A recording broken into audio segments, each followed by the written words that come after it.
बिस्मिल्लाहिर्रहमानिर्रहीम। अस्सलाम वालेकुम डियर स्टूडेंट्स, कैसे हैं आप लोग? उम्मीद करता हूँ खैरियत से होंगे। Welcome to my YouTube channel.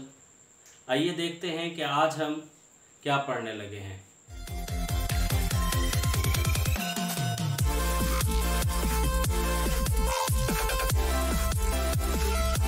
आज हम बात करेंगे शॉर्ट स्टोरी के हवाले से द जजमेंट शॉर्ट स्टोरी है।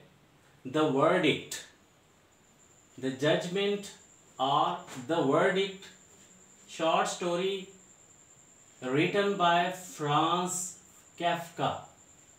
कैफ्का की लिखी हुई शॉर्ट स्टोरी है। लैंग्वेज की अगर हम बात करें इसकी, तो ये जर्मन लैंग्वेज में लिखी गई है जजमेंट, और इसका जो रियल नेम है वो है डैस आर्टिल।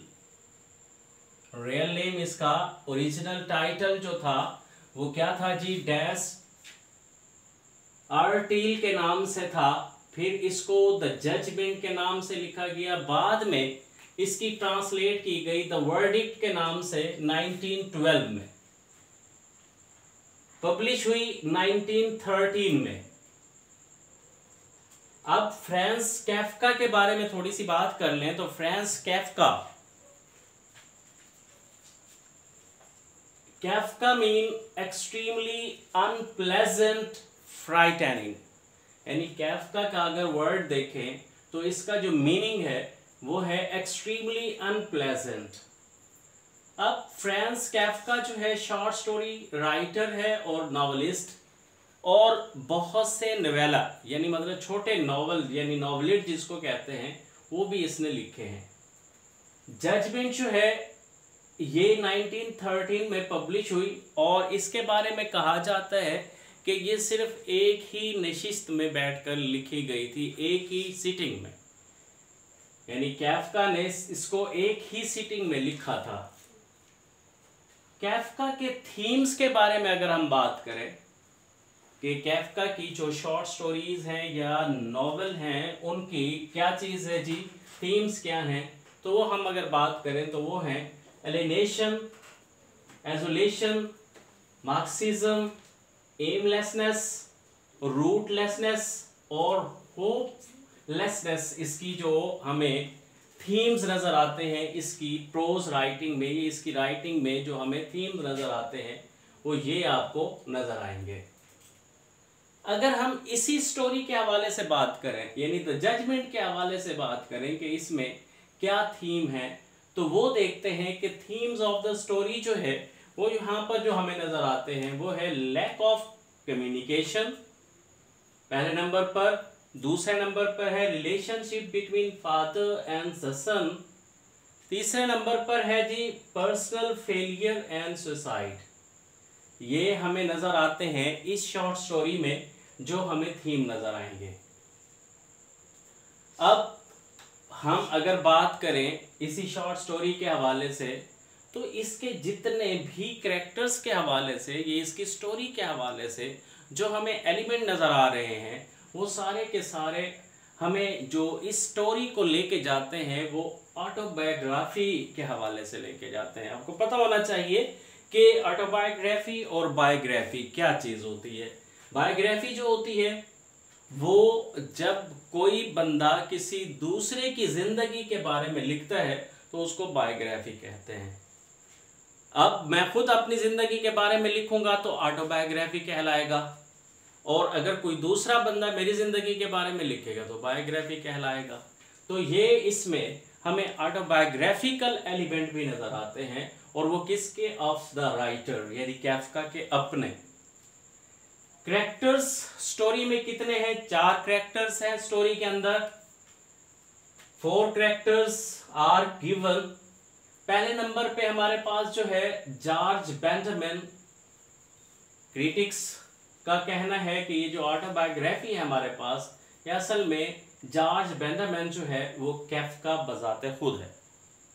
दूसरे नंबर पर हमारे पास कैरेक्टर है वो द फादर के है। उसमें नेम तो मेंशन नहीं है, लेकिन क्या चीज़ है असल, अगर फादर की बात करें कैफ्का के वालिद का नाम असल जो था वो हरमन कैफ्का था। यानी ओरिजिनल फादर यानी उसका रियल नेम जो था वो क्या था, हरमैन कैफका।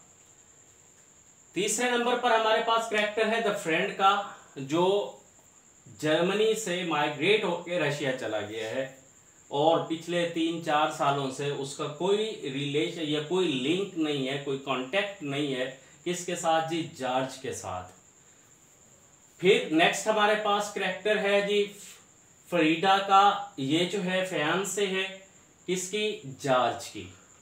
तो ये 4 कैरेक्टर्स हमारे पास इस स्टोरी में हमें मिलेंगे, जो जिनके गिर्द ये स्टोरी रोटेट करेगी, घूमेगी, और वो मैक्सिमम जो घूमेगी वो किन के गिर्द घूमेगी, वो जॉर्ज के साथ और द फादर के गिर्द घूमेगी। अच्छा जी, अब कैफका की हवाले से कि कब पैदा हुआ और कब उसकी डेथ हुई, तो उसके हवाले से हम बात कर लेते हैं। बेटा जी, बात यह है कि 3 जुलाई 1883 में पैदा हुआ था और फिर 3 जून 1924 में इसकी डेथ हुई थी। 1883 टू 3 जून 1924 इसका क्या चीज है जी, दौरानिया है, ड्यूरेशन है। अदर वर्क्स की बात करें तो हम मुख्तसर से 3-4 यहाँ पर मैंने इसकी शॉर्ट स्टोरीज वगैरह लिखी हैं। तो देखें, द ट्रायल है पहले नंबर पर हमने लिखी है। द ट्रायल 1914 और 15 में ये क्या की गई थी जी, लिखी गई थी। 13 और 14 में इसको लिखा गया था। ये इसका नवेला है, नॉवल है, और इसको पब्लिश किया गया था 26 अप्रैल 1925 में। दूसरा है मेटामॉर्फोसिस, एलेगोरिकल नोवेला है, पब्लिश हुआ 1915 में। और थर्ड हमारे पास है in the panel colony, publish हुई थी अक्टूबर 1919 में। अब अगर हम बात करें हमारा जो आज की शॉर्ट स्टोरी है जजमेंट के हवाले से, तो क्या कहता है इसके बारे में। तो जजमेंट जो होता है उसके जजमेंट इज अबाउट किस चीज के बारे में है, तो judgement that comes from state, कहां से, स्टेट से, and that from more personal, जो कि क्या होता है, पर्सनल से होता है, क्वालिटीज से, या फिर उसके साथ आवर ओन फैमिलीज का जजमेंट होता है, या फिर इवन हमारा अपना जो जजमेंट होता है वो क्या होता है, हमें या तो तकलीफ में डालता है या फिर हमें क्या करता है, खुश करता है। लेकिन मैक्सिमम देखा ये गया है कि जजमेंट जो होता है, हम दूसरों के लिए क्या चीज़ है, अपने लिए बेहतरीन क्या बन जाते हैं, वकील बन जाते हैं, और दूसरों के लिए बेहतरीन जज बन जाते हैं। हमारी ये सोच जो है वो ये बन जाती है। तो इसके हवाले से यहाँ पर है। अब नेक्स्ट हम बात कर लेते हैं कि लैक ऑफ कम्युनिकेशन क्या है इसके अंदर। जॉर्ज बेंजामिन जो है वो इतना ज्यादा टॉकेटिव बंदा नहीं है, टॉकेटिव पर्सन नहीं है, बहुत कम बोलता है और बहुत कम भी अपने जो ख्यालात का है वो इजहार नहीं करता। खास तौर पे रिलेशनशिप बिटवीन फादर एंड सन की अगर हम बात करें तो क्या चीज़ है जी, उनके दरमियान में कोई ख़ास किस्म का एक जैसे रिलेशनशिप होना चाहिए वो नहीं है उनके दरमियान में। बस सिर्फ क्या करता है जी, फादर एक्यूज करता रहता है और बेटा जो है चुप करके उसको क्या करता रहता है, बर्दाश्त करता रहता है। आखिर में जो हमें नजर आता है वो है पर्सनल फेलियर एंड सुसाइड। ठीक है जी। अब हम बात कर लेते हैं, इसका एक स्टाइल है जो बहुत मशहूर स्टाइल है, वो है कैफकेसिक स्टाइल। कैफकेसिक स्टाइल राइटिंग स्टाइल है इसका। His work is characterized by nightmarish। अब nightmarish क्या होता है जी, every frightening और unpleasant चीज जो होती है उसको क्या कहा जाता है, nightmarish कहा जाता है। Setting in which characters are crushed by nonsensical blind authority। crushed जो करेक्टर होता है वो क्या हो जाता है, क्रश्ड होता है। किस चीज की वजह से, नॉनसेंसिकल ब्लाइंड अथॉरिटी की वजह से वो क्या हो जाता है, क्रश्ड हो जाता है। This word is often applied, यानी काफकेसिक जो है वर्ड जो है is often applied to bizarre and impersonal administrative situations where the individual feels powerless to understand what is happening, कि उसके इर्द गिर्द में क्या हो रहा है और किस तरह से हो रहा है। तो ये उसका एक स्टाइल है, कैफकेसिक स्टाइल उसको नाम दिया गया है। क्या चीज है जी, नाइटमेरिश उसका जो मेन क्या थीम है जी, वेरी फ्राइटनिंग या फिर अनप्लेजेंट, और बीजा मीन वेरी स्ट्रेंज पर्सन, यानी वेरी स्ट्रेंज थिंग्स जो उसके गिर्द क्या हो रही होती है, हैपनिंग हो रही है या अकरिंग हो रही होती है, तो वो उनको सही तरीके से क्या नहीं हो रहा होता, समझ नहीं रहा होता। अब अगर हम इसकी शॉर्ट स्टोरी के हवाले से, हम छोटी सी समरी के हवाले से अगर हम बात करें, तो ये है कि जब हमारी ये स्टोरी स्टार्ट होती है तो हमारा जो हीरो कह लें, वो जॉर्ज बेंजामिन जो है वो बैठा हुआ है अपने रूम के अंदर, वहां पर बैठ के एक लेटर लिख रहा है। किसको? अपने दोस्त को, ये जो फ्रेंड है उसका, उसको लेटर लिख रहा है जो रशिया में रह रहा है, वहां जाकर सेटल्ड हुआ है, और करीबन पिछले 3-4 सालों के से उनके दरमियान में कोई इस किस्म का कांटेक्ट नहीं है कि पता हो कि क्या हुआ है। असल में हुआ क्या है, जॉर्ज बेंजामिन की अभी अभी एंगेजमेंट हुई है और वो मर्चेंट है और वो क्या कर रहा है, अच्छा ग्रो कर रहा है, वेल टू डू कर रहा है, तो वो चाहता है कि मैं अपने दोस्त के साथ इस बात को शेयर करूं, और क्या वो खत लिखना चाह रहा है, खत लिख रहा है, और उसी दौरान में वो खत को लिखते हुए क्या करता है, रुक जाता है और फिर अपने वालिद के कमरे में चला जाता है, जहां पर उसके वालिद जो है वो इलनेस में यानी बीमारी में किसी में मुब्तला है, और जाके उनके साथ शेयर करना चाहता है, और शेयर करता है उससे कि मैं क्या कर रहा हूं, खत लिख रहा हूं अपने दोस्त को कि किस तरह से है। तो पहले तो फादर उससे कहता है कि क्या वो जो तुम्हारा दोस्त है, जो जिसको तुम लेटर लिख रहे हो, खत लिख रहे हो, इज ही एग्जिस्टेड, क्या वो मौजूद है। ठीक हो गई बात जी। अब क्या चीज है, इसी दौरान में यानी उसी सेटिंग के दौरान में एक्यूजेस आते हैं उसके वालिद के, उसके किस चीज पर जी, बेटे पर।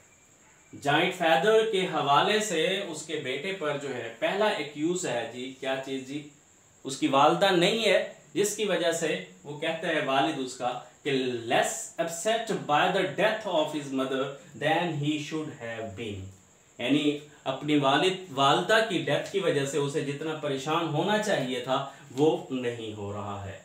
पहली एक्यूज। दूसरा क्या है जी, he accuses George because he tries to persuade his father to lie down.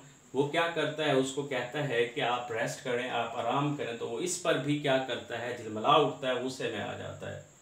जो आखिरी बात जो है जिस पर उसको बहुत ज्यादा गुस्सा आ जाता है, तो वो ये कहता है, फाइनल ब्लो जो है जिसको हम कह रहे हैं, वो ये है कि ही एक्यूजेस हिम, यानी जॉर्ज को उसका फादर जो है वो क्या करता है, एक्यूज करता है कि वो क्या है जी, बिल्कुल सेल्फिश है, खुदगर्ज किस्म का बंदा है, कि अपने दोस्त का 3 साल से 4 साल से कोई पता ही नहीं किया कि वो जिंदा भी है नहीं है, उसके हालात क्या हैं, किस अंदाज से है।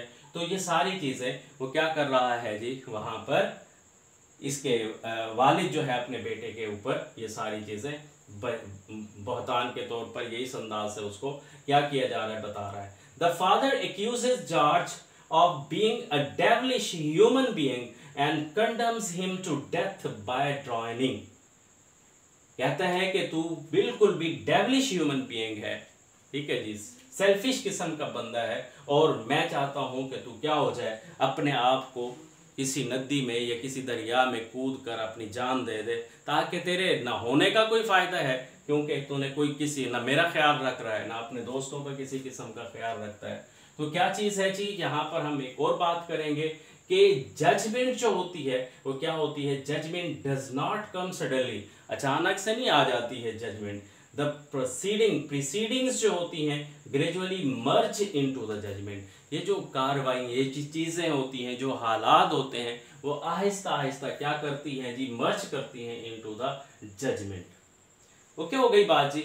ऑल द मेन इवेंट्स जो हमारे इस स्टोरी के हैं वो क्या होते हैं जी, स्टोरी के occur on a Sunday morning in the height of spring. जब उसका वालिद उसको क्या करता है जी, कंडम करता है, उसको कहता है कि तू जाके डूब मरे, तो वो बेटा जो है वो बजाय किसी किस्म की कोई बात करने के अपने वालिद से कि उसको कोई समझाता, उससे कोई बात करता, वो क्या करता है, फौरन से बाहर की तरफ जाता है और उसके घर के साथ जो है एक पुल है, पुल के ऊपर चढ़ के वो पानी के अंदर कूद जाता है और फिर क्या हो जाता है जी, ख़त्म हो जाता है। तो लास्ट लाइंस जो हैं वो ये है कि unending stream of traffic goes over the bridge. ख़त्म क्या चीज़ होती है? इंसान ख़त्म होता है, लेकिन बाकी चीज़ें जो उसकी सराउंडिंग के होती हैं, जो इर्द गिर्द की होती हैं, वो कंटिन्यू रहती हैं, वो कभी भी क्या नहीं होती, ख़त्म नहीं होती। तो इसी के साथ ही क्या हो जाता है, ख़त्म हो जाती है स्टोरी हमारी। Unending stream of traffic goes over the bridge. ठीक हो गई बात जी। तो इसी तरह से ये स्टोरी अपने इख्तिताम को पहुंचती है। कोशिश की है कि मुख्तसर सी दौरानिए में, मुख्तसर सी बात के दौरान में मैं आप लोगों को इस कहानी का सारा जो हमारे पास इसके MCQs के हवाले से और इसकी शॉर्ट स्टोरी के हवाले से जो अहम चीज़ें थी वो मैंने आप लोगों के साथ शेयर की। ठीक हो गई बात जी। अब देखें एक छोटी सी बात, वो ये है कि one of the major figures of 20th century, कौन सी? फ्रांस कैफ्का जो है one of the major figures of the 20th century. Okay जी, किसी नेक्स्ट वीडियो में फिर मुलाकात होगी, तब तक के लिए अल्लाह हाफिज़।